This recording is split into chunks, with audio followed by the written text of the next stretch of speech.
And then to end the day, arguably what is going to be the most impactful game of this college football playoff picture. There will be at least two other football teams that are not playing that have extreme interest in this football game. And again, like Texas and Georgia are going to have a lot of interest in the Big Ten championship game. Big Ten champs, Penn State's going to have a lot of interest in the Texas-Georgia game. But these are teams that are done, right? And so, like, I think it's really interesting. It's like this game holds like three different teams' playoff fates in their hands.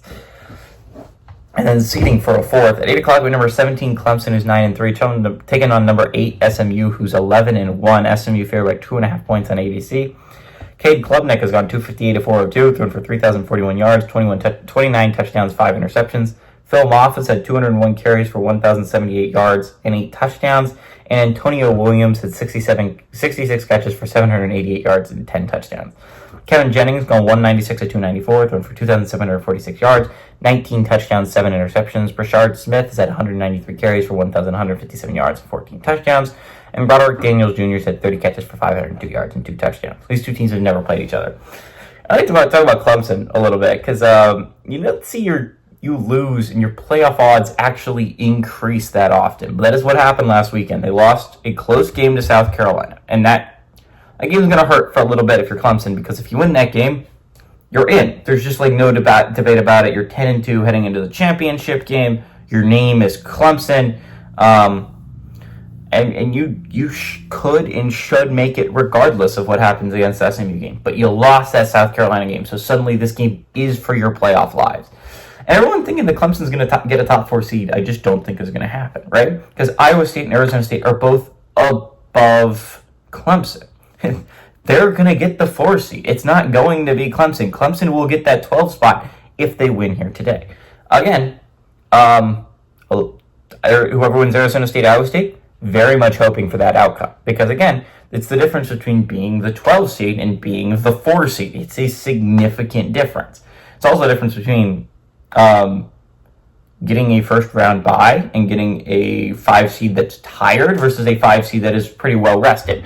And on to that fact, Alabama's going to be sitting at home very much rooting for SMU. And I think there's going to be significant debate if SMU is to lose that game, whether it should be Alabama or SMU.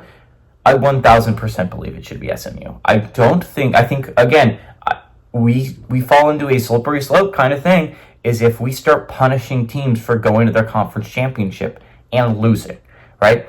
SMU is already the number 8 team in the country. They're firmly in right now. And I understand things could change. If the 13th data point is very bad, like they are to lose by 30, 40 to Clemson, their quarterbacks to get hurt, I understand a reassessment at that point.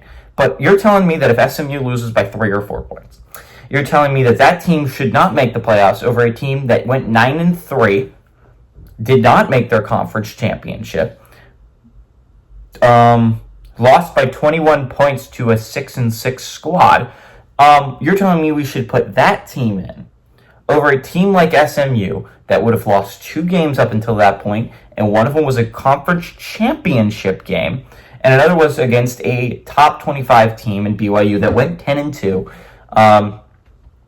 Again, I think BYU should be in this discussion. I think the Big 12 champ should be in this discussion. I think Miami should be in this discussion for that final spot. And I personally would have gone with Miami, because just me personally, I think they have better losses, right? I think Syracuse is a solid loss, even by a little bit. And again, I think Georgia Tech is a solid loss, because I think if you look at the other teams, they each have one like really bad loss. Again, Iowa State and BYU both lost to Kansas. If Arizona State was to lose, they lost to a 5-7 Cincinnati team. They just don't have the losses there that Miami does. But I don't think Alabama should be even in this discussion. I especially don't believe they should make it over SMU. I think the idea of punishing a conference champ is very bad, especially for an SMU team that I think is really good. I think this SMU team is better than this Alabama team, and it's much more deserving. They went 11-1. Bama went 9-3. It should be end of discussion right there. Unfortunately, it's not. Unfortunately, I'd be a little bit scared if I'm SMU and I lose this game, because you know the committee's going to want to put in Alabama over you, even though you are 1,000% more deserving. I like SMU here. I think SMU is a better football team. I think Clemson, again, I thought Clemson would be a fraudulent team to make the playoffs if they went 10-2 and made it. But they would be a 10-2 team that I would put in the playoffs. Clemson's not bad. But I think SMU is better. Give me SMU to win and SMU to cover at home. Alabama fans rejoice about not having to stress tomorrow.